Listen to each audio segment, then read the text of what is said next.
It's no surprise that the New York City subway is old, really old. The city knows this and has taken steps to modernize the system. Over the years, there have been numerous changes and improvements to the city's subway system. Today, I want to look back on some of the changes that were made.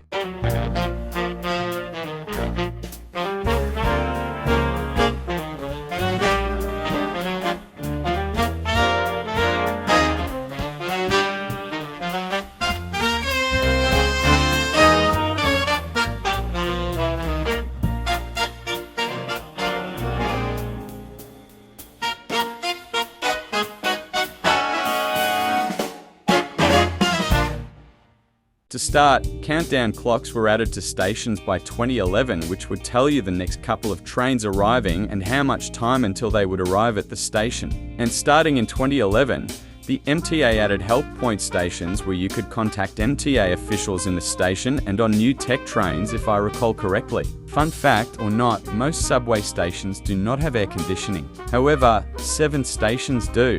These are 72nd Street, 86th Street, and 96th Street, all on the Q line. South Ferry and Cortlandt Street on the 1 line. Grand Central on the 4, 5 and 6 trains. 34th Street, Hudson Yards in the 7, Lexington Avenue 63rd on the F and Q, and lastly Cortlandt on the N, R and W trains. To speed up construction and repair work, the MTA introduced Fast Track in early 2012.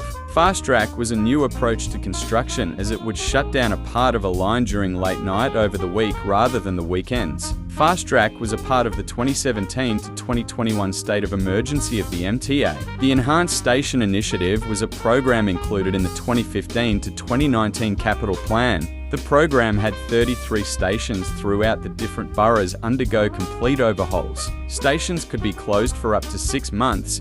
There were technically 2 outliers, being 34th Street on the A, C, E, and on the 1, 2, and 3 trains. Those stations were not closed as they were too important to be closed. Over $900 million were spent on the program, and the overhauled stations had new features such as Wi-Fi and cellular data connections, charging stations, better wayfinding, and new art installations. Also under the plan were an order of at least 1,025 newer to 11 subway cars. Omni is a new fare payment option that will eventually replace Metro cards. Contactless payments was also added. Omni was introduced in mid-2019. On New Year Eve in 2020, Omni was added to all stations and buses. Digital screens were first added in 2011 and were used to show advertisements, service changes, and trains' arrival times. Screens also made their way on the trains themselves, but only show advertisements. A major upgrade is the addition of communication-based train control, or CBTC for short. Already added to the L and 7 lines, CBTC would improve train frequency and safety as it allows trains to run closer together.